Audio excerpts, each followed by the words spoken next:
Good day to our viewing, listening audience. It's a pleasure to see you all again, especially on this important subject. We have several guests, which will be delighted to, and panelists, which I'll be delighted to introduce. But I'd like to make a couple of remarks before we get to our panelists. In 1999, two People's Liberation Army colonels, Qiao Liang and Wan Jiangsui, published a book titled Unrestricted Warfare. The asymmetry in military force that existed then between the US and developing countries, in particular China, moved the colonels to write, pointing at terrorism, market manipulation, and also early attacks against the then nascent internet, such as the Morris Jr. Worm event of November 1988. The authors argued that inconclusive outcomes of US military actions that followed Desert Storm, in particular in Somalia and Bosnia and the Second Gulf War as well, pointed toward, this is their argument, pointed toward a future in which military violence would diminish as political, technological, and economic strife ascended. In fact, it's really too early to dismiss or confirm the colonel's argument. China itself continues a massive naval buildup aimed at regional hegemony, followed by far broader ambitions. Russia, which by comparison to China is a poor nation, has been flying supersonic stealth fifth-generation fighters for 11 years now. The US, China, and Russia are all working on hypersonic missiles, and the potential for traditional kinetic warfare exists around the globe, from the Taiwan Strait to the Persian Gulf to Northern Europe.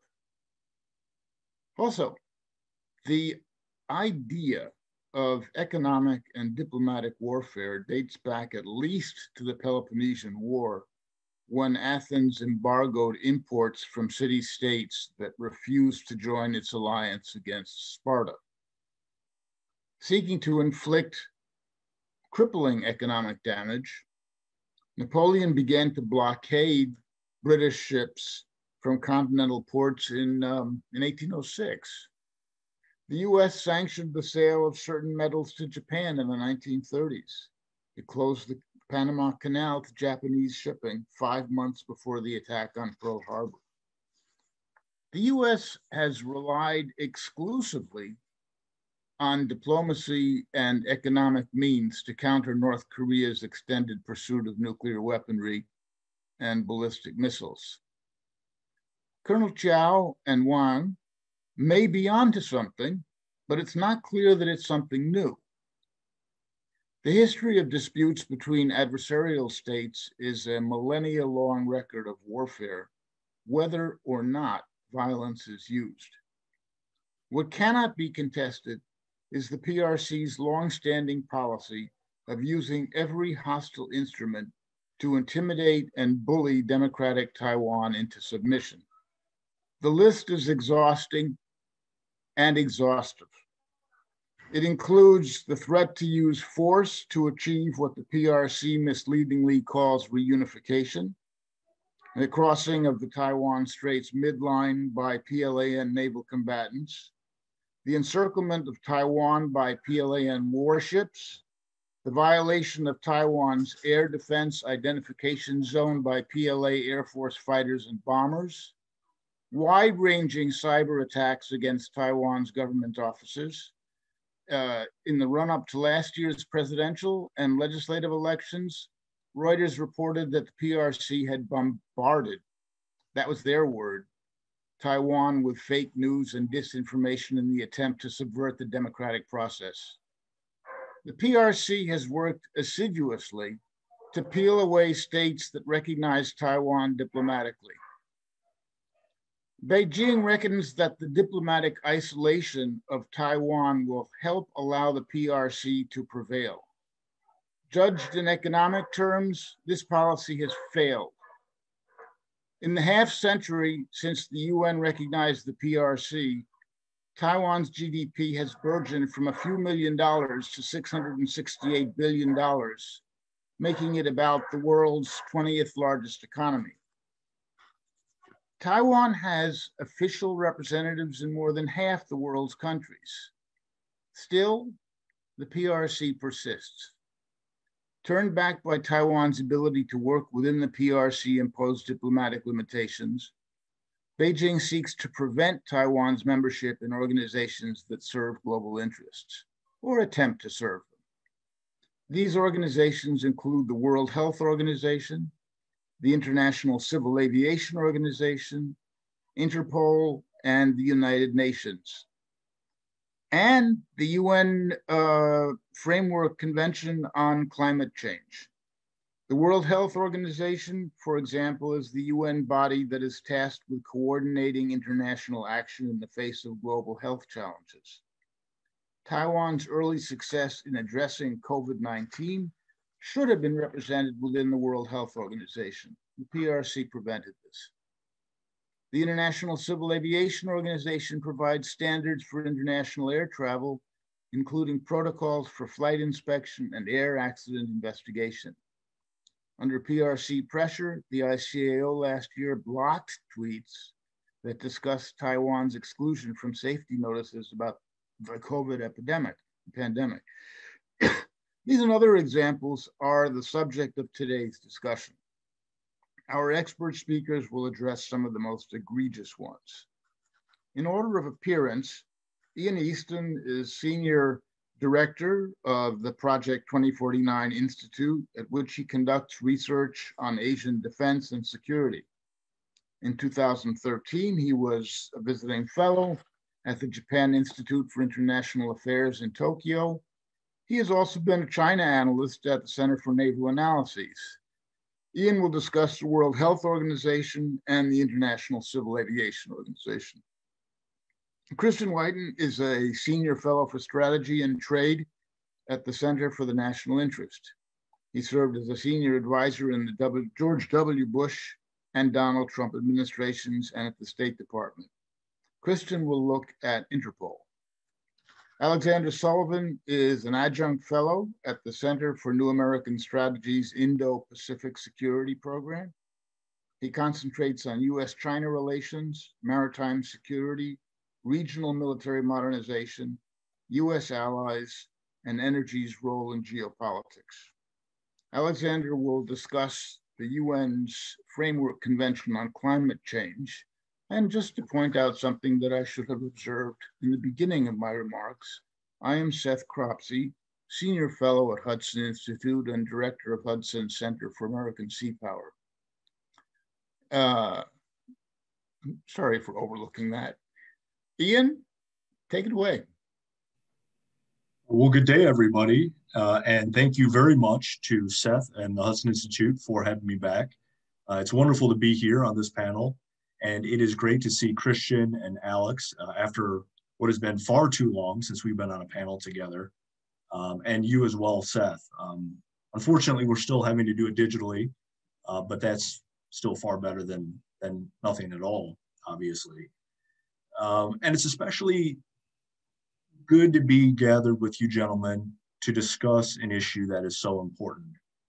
What we have seen in recent years, and especially during this pandemic, is the effects that malign Chinese influence are having on the fundamental bodies of global governance, the United Nations and its affiliated organizations, and others. All the organizations, foundations, banks, institutions that were established after World War II to make sure there would never be another great power war, and also to make sure there would never be another great power like Nazi Germany or fascist Italy or Imperial Japan that exercised such a profoundly unstabilizing influence on the planet. Unfortunately, the events of the last 18 months during the pandemic have shown us time and time again that Beijing's government has been able to, in many cases, infiltrate these very bodies of world governance that were meant to prevent the rise of another authoritarian or totalitarian regime on the world stage, and then to exercise leverage and influence over them. I will be discussing just briefly a couple examples at the World Health Organization and ICAO, just to set the stage for the discussion, to provide concrete examples of how this plays out in practice.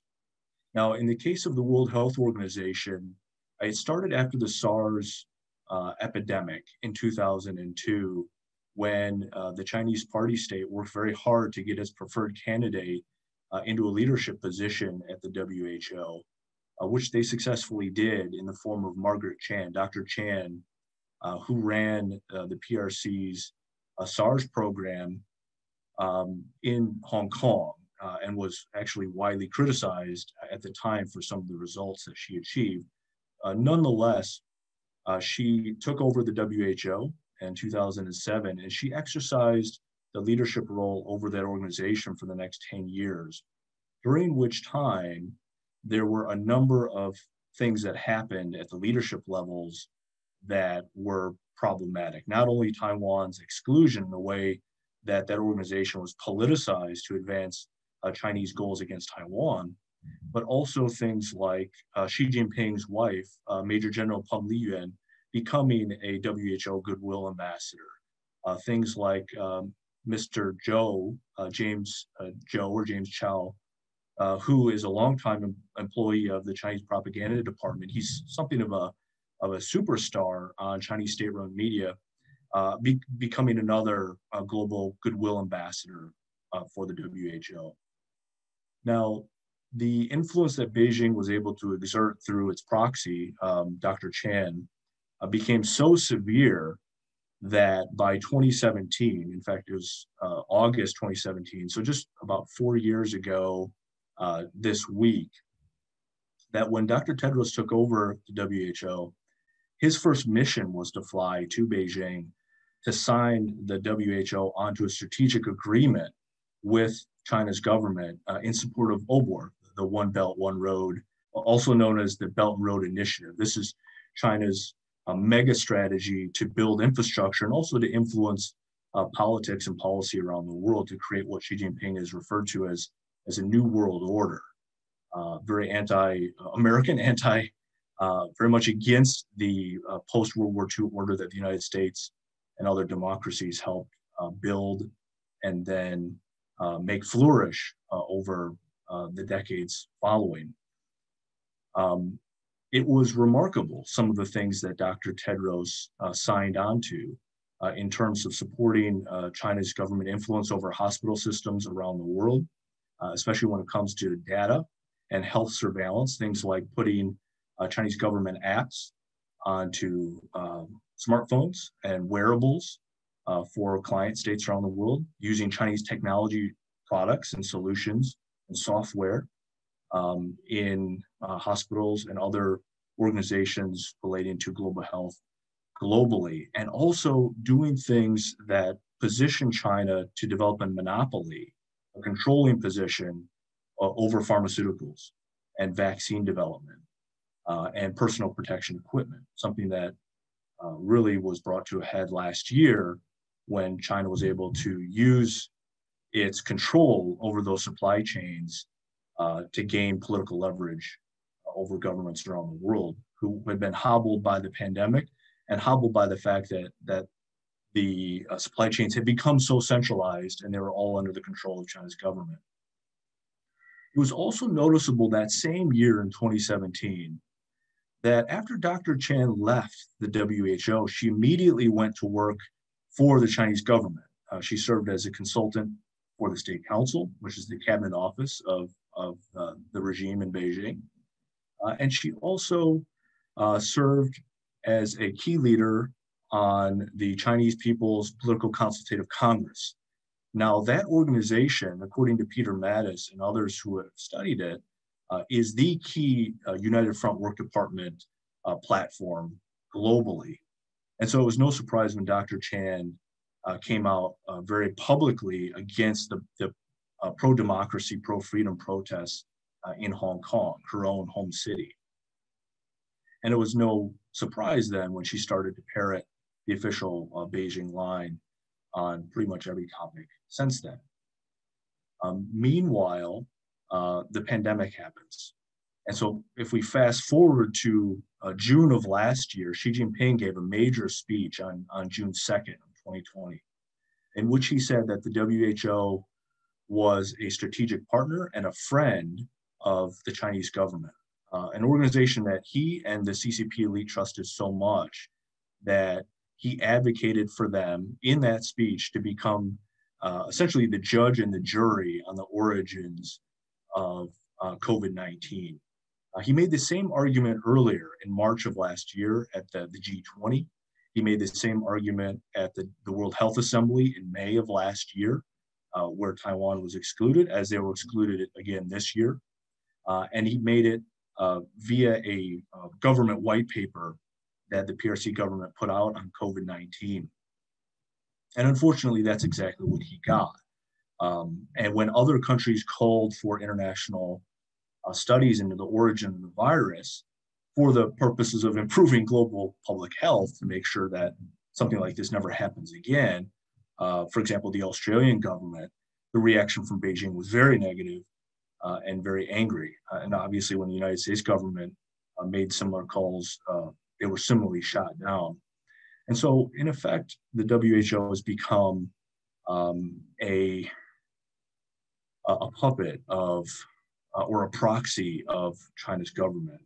And it has acted accordingly ever since then, and really putting public health at risk around the world, because when it's acting in such an opaque fashion, as it has, that only serves the interest of China's government. In the case of the International Civil Aviation Organization, we've seen a similar pattern of behavior. Ian, could I interrupt you for just one moment? Absolutely. Taiwan is the focus of the PRC's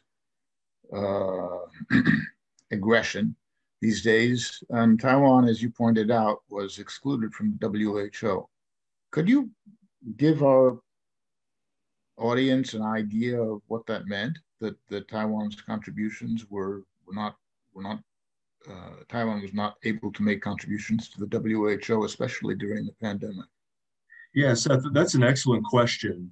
What it has meant is the one country on the planet that everyone saw as the underdog at the beginning of the pandemic, because of course Taiwan has a very close economic and trade relationship with China. You have a lot of Taiwanese businessmen going back and forth across the Taiwan Strait. It was the one country that everybody thought would fail. And it was the one country that succeeded far beyond the expectations. And in fact, it did far better in the pandemic than pretty much any other country in the world. And so by excluding Taiwan at the World Health Assembly and other WHO gatherings, what China has achieved is to undermine global health. Because here we have the doctors and the scientists and the government officials who have performed the best and presumably have the best lessons to impart to the global community. And these are the same individuals that have been isolated and silenced by the WHO on behalf of China's government. And so it's a loss for the entire world community. And we can only wonder, and we can only speculate, because of course we have no evidence, but we can only wonder how things might have turned out differently and how many lives might have been saved over the past 18 months had Taiwan been allowed to have its rightful seat at the table. Thank you, Ian. Please continue. So in terms of ICAO was established shortly after the United Nations was established in 1945, and it's in charge of ensuring safe air travel for countries around the world. And it's the only international organization that actually has real teeth to it and real authority. What we saw was a Chinese government picked official exert, I would say, I think it's fair to say, malign influence at the WHO. The same thing has happened at ICAO in the form of Dr. Liu Fang, who has served as the General Secretary of ICAO for the past 10 years. She ran China's own civil aviation organization, its national organization. She's a high-ranking member of the Chinese government and also the Chinese Communist Party. She was China's pick to run ICAO. Again, you had an example of one of the member states of the United Nations picking its preferred candidate, which happens all the time, having them get elected to that body. And then instead of having them step down in terms of their responsibility toward their own member state, continue to serve the interests of that member state, which of course is not supposed to happen at the United Nations or any of its affiliated governing bodies. In this case, it became obvious that ICAO was under direct influence of Beijing last year during the pandemic, when ICAO was isolating Taiwan, preventing it from making any contribution to air travel. And this was particularly disquieting and problematic because if you look at where Taiwan sits on the globe, Taiwan has the busiest air traffic channels flow into and out of the country and also around. That area is heavily trafficked, not only by sea, but also by air. It's some of the busiest airways in the world. And so the idea that Taiwan's government would be isolated in the fashion that it is and not given a seat at the table only puts international travelers at risk. And I think there's a lot more to say about ICAO. But again, the WHO and ICAO are only really test cases. These are just vignettes in a much broader story of China's government exerting influence over the global community. And for more on that story, I would now like to turn back over to you, Seth. Christian? Great. Well, Seth, thanks for thank you for organizing this. Thanks for Hudson's leadership on this. It's great to be here with Ian and Alexander as well. Talking about Interpol, and this is the organization, the international organization created in the early 20th century. As the name suggests, it's between police organizations at a national level. It's supposed to coordinate police information to help out the member countries. So things like arrest warrants, arrest history, et cetera, started between, just pragmatic sharing among countries that more or less had the rule of law early 20th century. Why is Taiwan excluded from this organization? When a country is kicked out or kept out, it's sort of useful, I think, to look back at the past of who has been a member and at today who is a member to understand why, or at least try to understand why, a democracy with the rule of law like Taiwan is not allowed to be a member. Now, if you go to Interpol's website, interestingly, it lists the former presidents that have been the head of this organization. It rotates between countries. But there's a surprising gap during World War II. And why might that be? They don't explain that on the page, but quoting another history about the Nazi regime in 1939, Reinhard Heydrich, the chief of the Gestapo, was voted president of Interpol. In December of 1941, Interpol moved its headquarters to the fashionable Berlin suburb of Wannsee, where it shared a villa with the Gestapo. Interpol, Gestapo, same house. Then when Heydrich was assassinated in Prague in 1942, Heinrich Himmler, the head of the SS, got to choose Heydrich's successor to also be on Interpol. And that was his successor as head of the Gestapo, Ernst Kaltenbrunner, replaced him as Interpol's president. There was a little hiccup in his membership because he was executed at Nuremberg in 1946 for crimes against humanity. So that was the missing part. World War II did the sordid activity. And then if you fast forward a few years, you have Jean Napote, who collaborated with the wartime Vichy government in France. He wasn't the president, he was the executive director. Fast forward a little more to 1968, and Interpol elected Paul Dickoff, a former SS officer. Again, this is the SS, which was determined to be a criminal regime after the war. Everyone who was a member, unless it was purely incidental, a criminal, who was made president, and he remained president in 1972. So that was the past. Now, is there anything more recent that we can sort of learn about Interpol and its membership and whether Taiwan should be involved? Well, actually, China got to choose the head of Interpol from 2016 to 2018. It was Meng Hongwei. And, should we be allowing the coordination of police information and activity by a country, a government that does not have the rule of law, that subverts, that subsumes every single legal issue, legal decision to the control and the whims of the Chinese Communist Party? There's an interesting coda to Meng's presidency, and that he just completely disappeared in 2018, part of Xi Jinping's anti-corruption effort. That's what he calls it. Other people would call it just eliminating his competition within the CCP, or downgrading people who were brought up by his predecessors as president of China, but no one's really heard anything about him since 2018. So, you look at this organization, you look at its members, and have to ask why this cast of terribles is allowed to exist, to make decisions, to run things, to exclude Taiwan. And it really, frankly, echoes other problems with the international sort of organization compendium, whether it's at the UN or elsewhere. I mean, look at the Human Rights Council. This is an easy one to beat up with, but for good reason. Current members of that include Pakistan and Somalia. Cuba and Russia were recently elected. Recent members have included Venezuela, China, Saudi Arabia, among other vacation spots. Why is this allowed to happen? And just to bring things more contemporarily, not dealing so much with Interpol, but with other things, we see at the Olympics this month, Taiwan being allowed to participate, but having to do so as Chinese Taipei.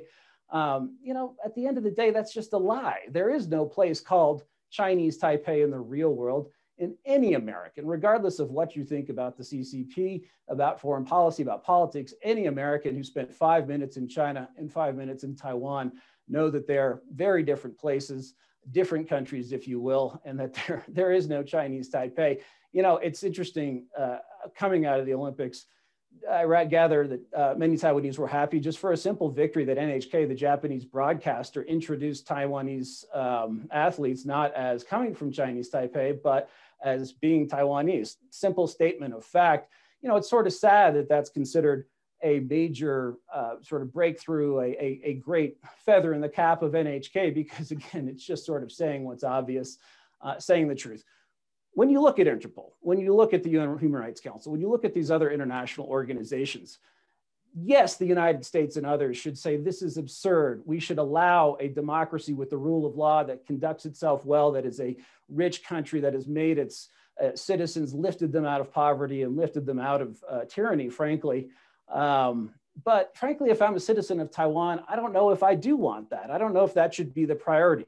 Even when Donald Trump was president, even when we put a full court press and got the help of Europeans and other like-minded democracies, we're unable to get Taiwan observer status at the World Health Assembly. That wasn't even implying membership in the full WHO, as Ian discussed, but just getting them a seat in New York for one of the confabs that organization had was impossible. So frankly, I think the lesson of Interpol and the lesson of these others is that Taiwan should focus on more powerful connections and part of the things that the world cannot live without that come from Taiwan. There's been a lot of talk about semiconductors and the semiconductor shortage. The world leader in producing those cutting edge semiconductors is TSMC, and there's a big part of the rest of the technology food chain that goes through Taiwan. But in the same way, in other industries as well, that Japan, if you look at how it was strategic in the 1970s and 1980s, you couldn't really afford, if you were a serious other country, to ignore Japan. You wanted to and had to be somewhat involved in what they did because of their economic power.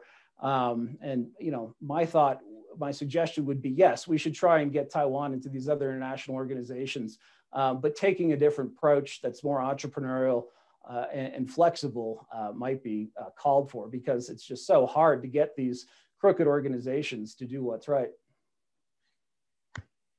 Christian,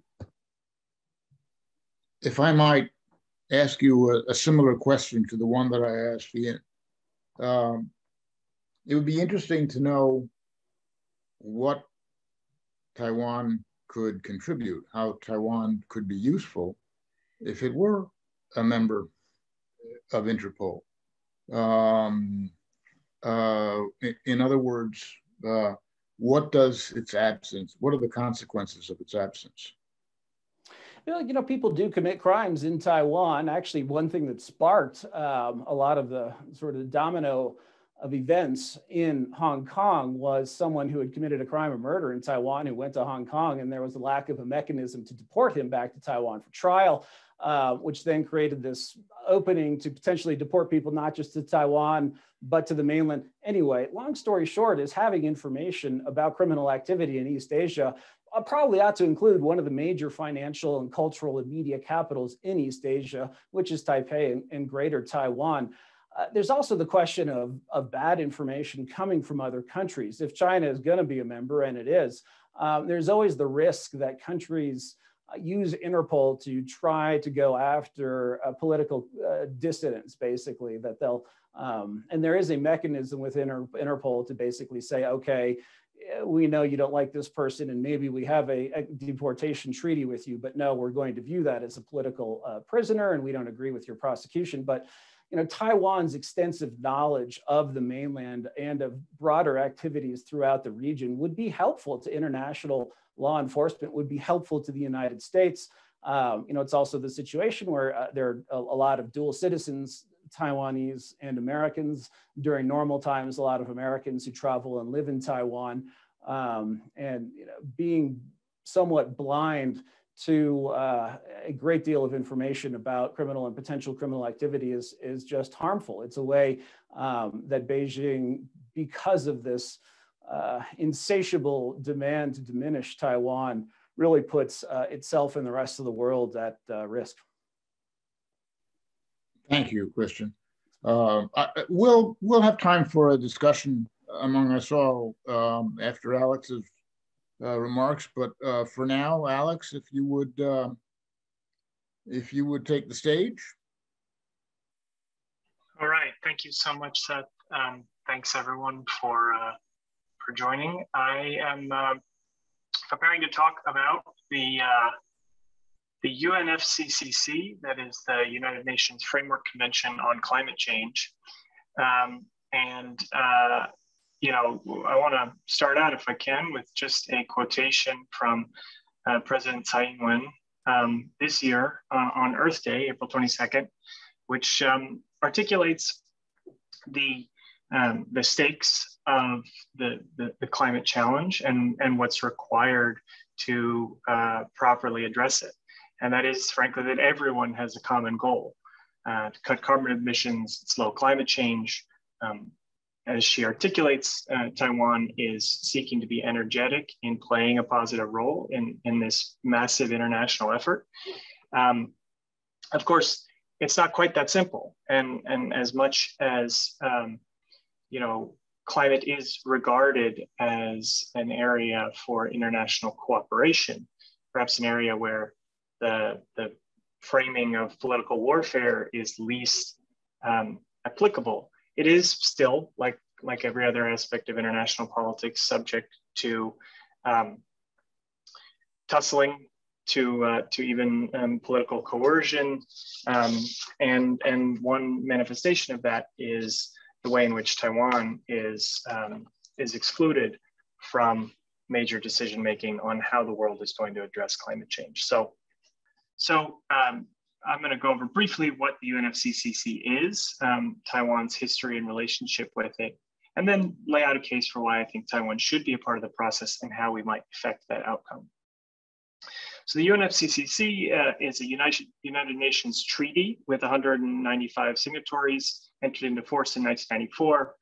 It's not actually a specialized agency of the United Nations system, but it does have a small secretariat that coordinates the activities pursuant to the treaty, of which the major one is the annual meeting of the Conference of Parties, which is the governing body of the treaty, generally meets annually.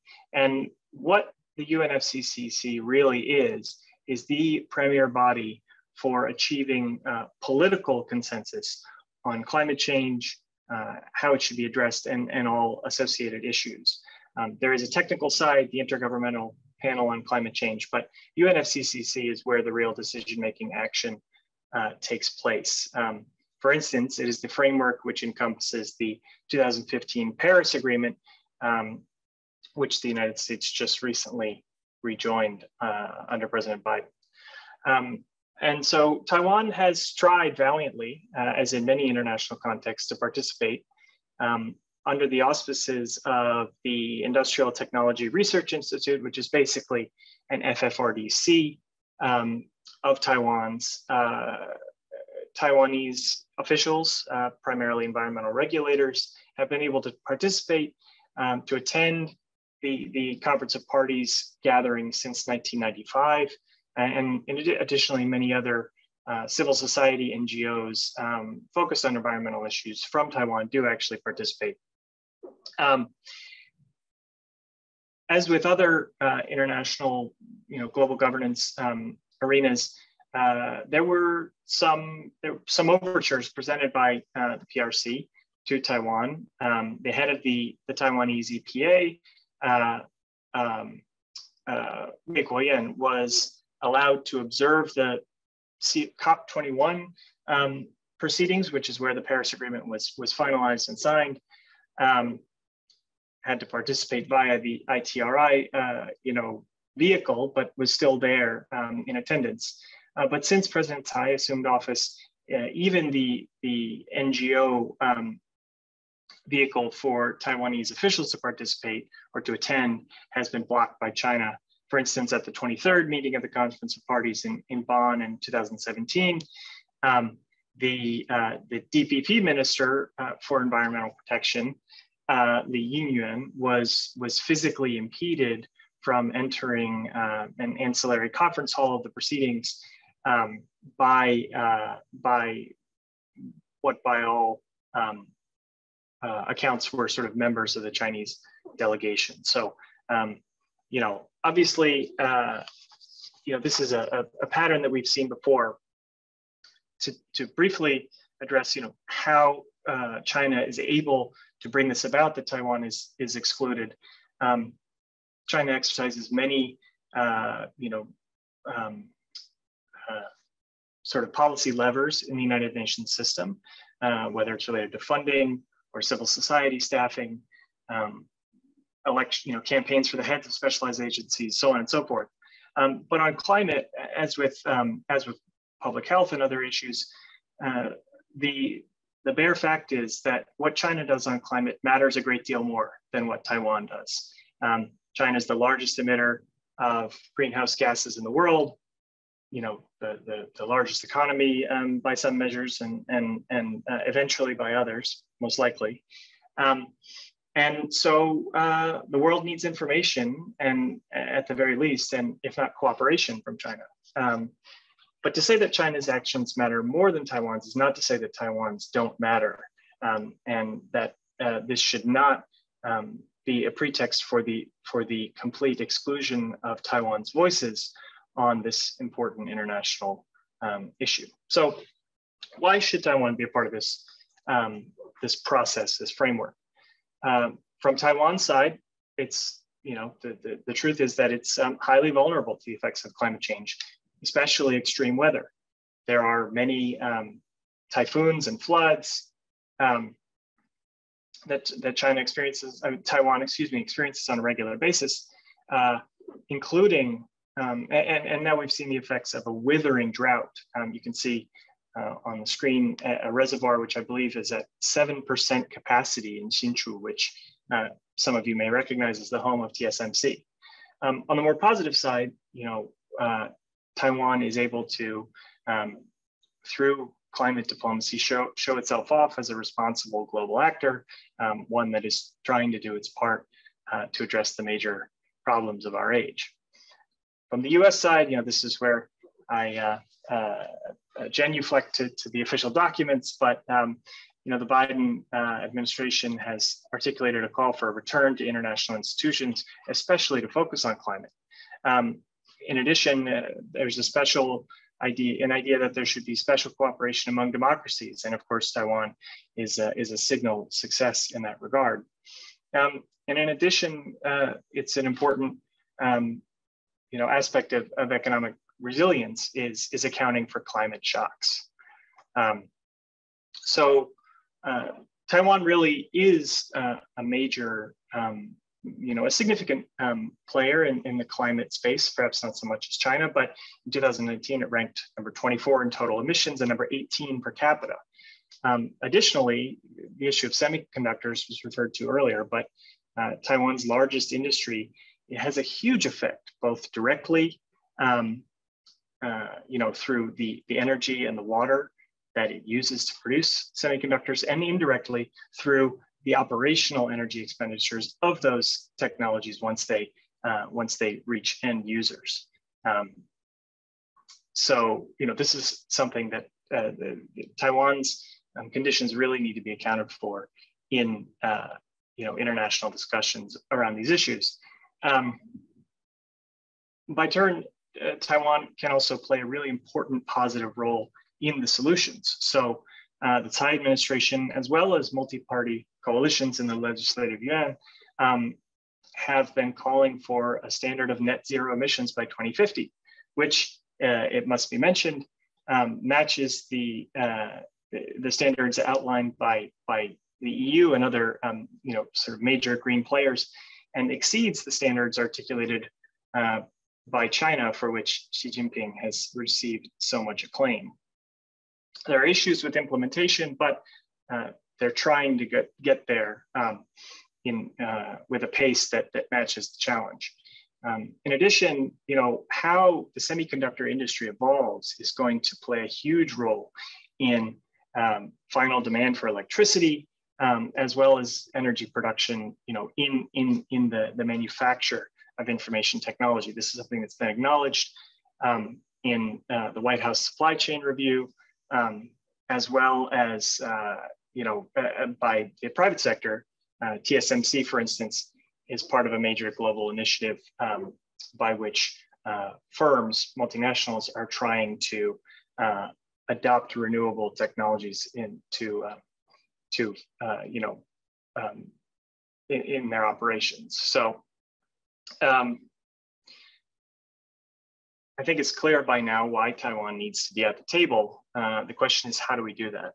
So the first, I think, avenue is by technical cooperation, and particularly, I think, with the regulatory counterparts of major countries. So the EPA, Taiwan's EPA, has a long history of cooperation with its American counterpart. They've had a number of programs to sort of socialize Taiwanese regulators around Asia since 2014. And of course, we saw that the EPA, the administrator Andrew Wheeler, was one of the high-profile Trump administration officials to visit Taiwan towards the end of the administration, in recognition of the fact that climate change is an important part of how Taiwan can contribute to the world. So I think it's time to build on that and foster closer ties with regulators in the European Union, Japan, other OECD countries, basically prioritizing rich democracies that match Taiwan in many respects. There are also a bunch of other multilateral platforms that do not necessarily subscribe to the very strict sovereignty, strictures of the UN system that Taiwan can participate in as a way of, building its case for being an effective partner on climate change.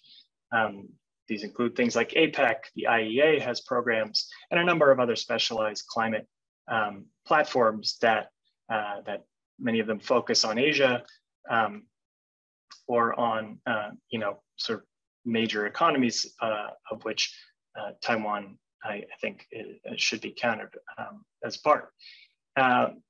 But really the issue here, when we get right down to it, is how to bridge the gap between technical solutions and political solutions. You know, if it were purely a matter of conveying technical information about Taiwan's economy, about its climate mitigation plans, that information could be passed to the United States or other partners and then incorporated in that way into international decision making. But that does not give Taiwan its own independent voice in how climate change and the efforts to combat it are going to affect its interests and its people. This is unfortunately, I think, a pretty difficult problem to merely dissolve because of the influence that China exerts in international forums. But little by little, especially by building cooperation with major countries who can intercede on Taiwan's behalf, I think we can get to the place where we need to be, which is that Taiwan is an active participant in decision-making around what will be, I think, the signal international, challenge of the 21st century. I want to say before I conclude that I've learned a lot from people who know a lot more about this than I do. And so to the extent that you're interested, I would recommend Angel Xu, Fu Zhou, and Yiwei Jennifer Chang making important contributions on climate diplomacy in Asia. And Courtney Fung, Xinhong Lam, and Christine Lee have written very expertly on China's influence in the UN system. So feel free to contact me afterwards if you have more questions about those resources and where you can drill down further. So thank you very much and look forward to a discussion. Alex, thank you very much. Very useful, very interesting presentation. Look, in the time that we have left, which I think is about 12 minutes or so, I am interested to hear from all of our panelists, Ian, Christian, and then Alex. I'd like to know your opinion, if possible, to avoid a partisan discussion of this, but if necessary, then that's where we have to go. But I would like to know your opinion about the efforts that the United States has taken at the broadest level, at the strategic level, to get Taiwan into these important international organizations. Have we done enough? The United States, is there something more that we should and could be doing? Have we cooperated with our allies who share an interest in Taiwan's membership in these organizations? Where are we in the large scheme of things in trying to address the issues that we've discussed today? Ian? Well, so it's a great question. And I think the answer, unfortunately, is that we've not done enough. And I think that was on clear display at this year's World Health Assembly when our Secretary of State, after having publicly advocated for Taiwan's participation and having rallied the G7 to also publicly advocate for Taiwan's participation, failed to actually achieve that objective, and Taiwan was isolated yet again. And this also happened in the Trump administration as well. And so this is not a statement of criticism of one party or one president or another. This is a broader problem, and there's a lot of work to be done by the United States government to develop a workable and practical vision for the future. What kind of world do we want to live in? Currently, we live in a world where the Chinese Communist Party, which is an expansionist, genocidal, according to the multiple secretaries of state, genocidal regime that threatens its neighbors, Taiwan and others, but most especially Taiwan, threatens them with all-out invasion. And here we have this communist country exerting tremendous influence over all of the bodies of global governance. Now, these were institutions that were really the brainchild of Winston Churchill and President Roosevelt. If you read the Atlantic Charter, that was where they first started talking about the vision and the hopes they had for the world after World War II. And ultimately, that was why we established the United Nations in 1945 and started to grow it in 46 and 47. There was a lot of hope initially that these would be good governing bodies that would spread and then support a liberal American-led world order where it's a free and open world where everybody gets a seat at the table, and it's an open architecture. Unfortunately, in recent years, because of the Chinese government's influence, its growing influence and its interference, it has become a closed architecture. And so if you look at the case of the WHO, when Dr. Tedros went to Beijing, I told that story about how he went to Beijing and he signed on officially to support OBOR, Xi Jinping's signature foreign policy initiative, to sign on to it for, it's euphemistically referred to as the Health Silk Road, which is very, very problematic. That document was not made public.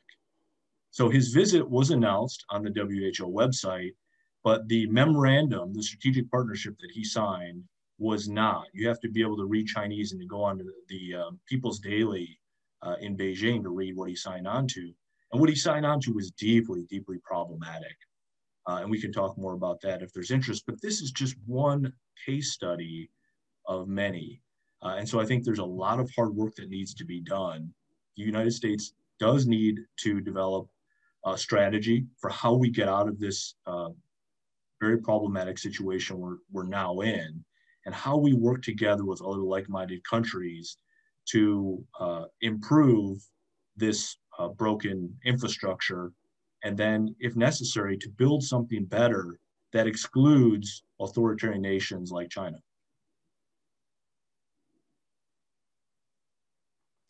Yeah.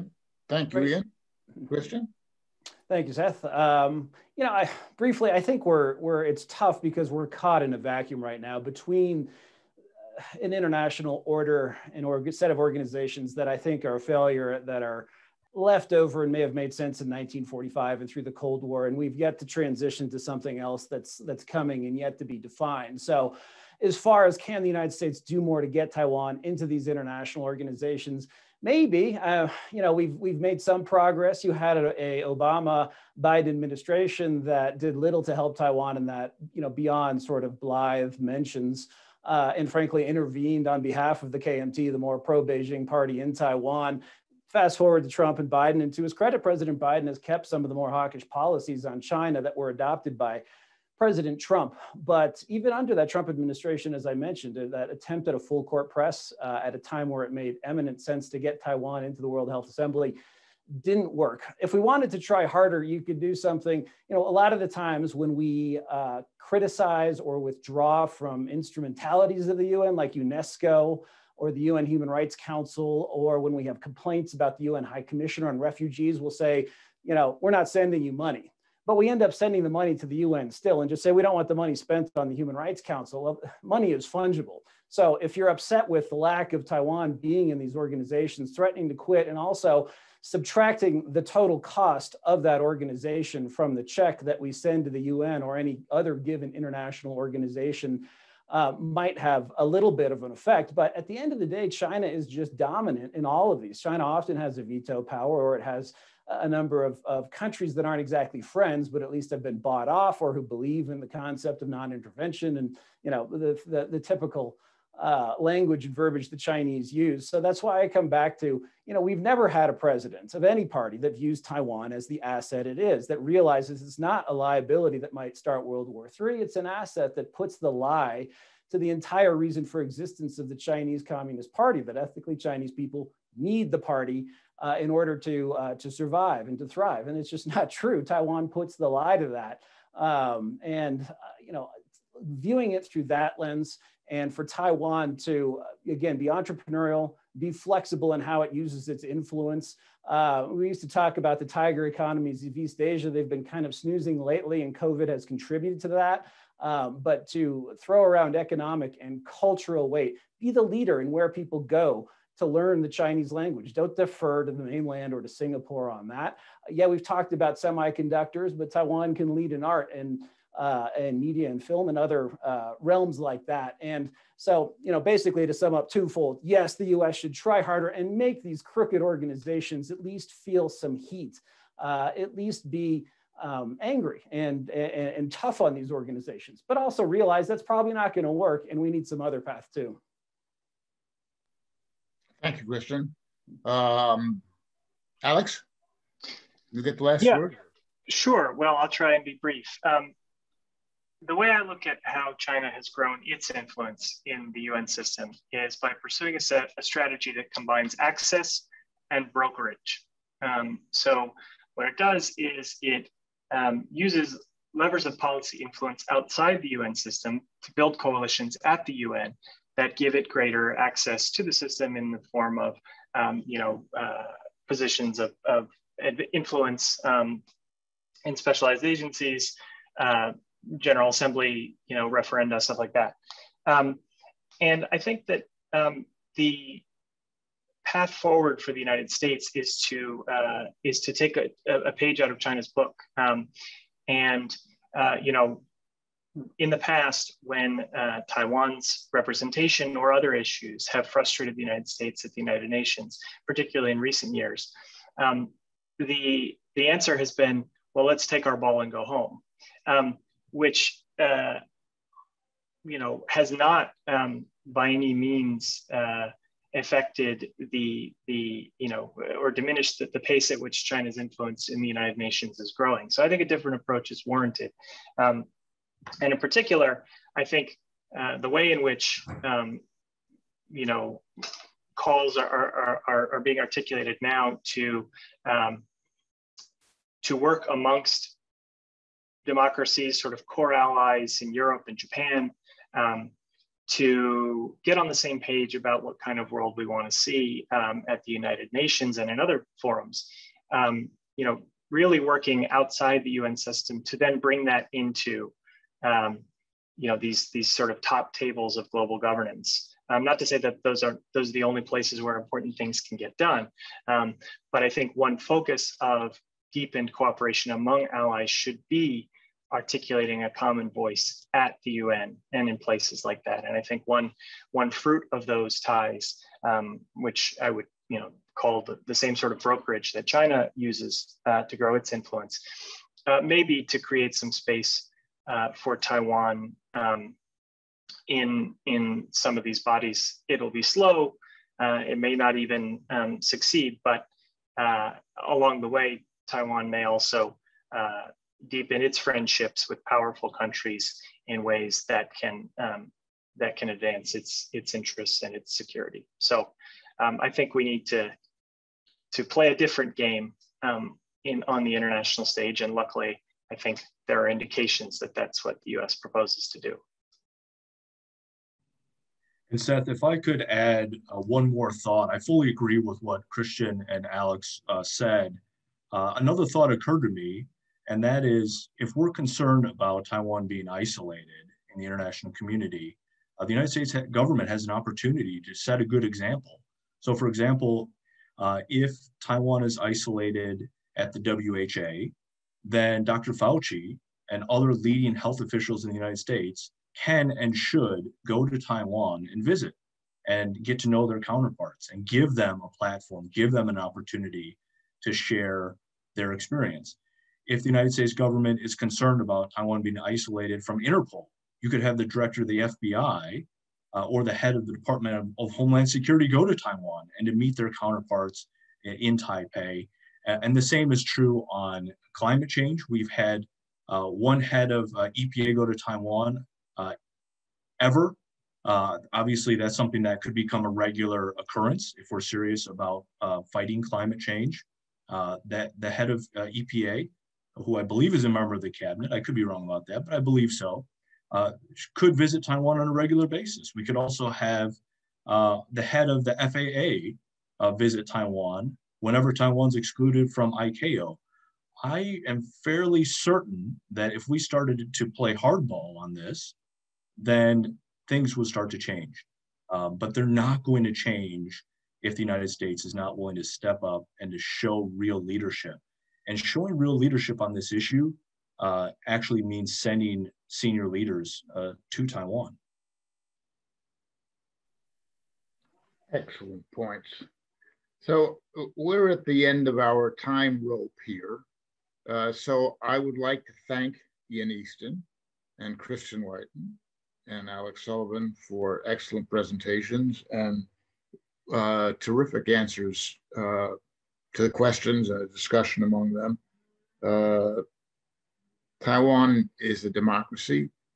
It's one with advanced technology and large contributions to make to the world community, and its exclusion should not be tolerated. I hope that our viewers will, I mean, its exclusion from international organizations should not be tolerated. I hope that our viewers will stay tuned to the Hudson website. There will be more on this subject in the future.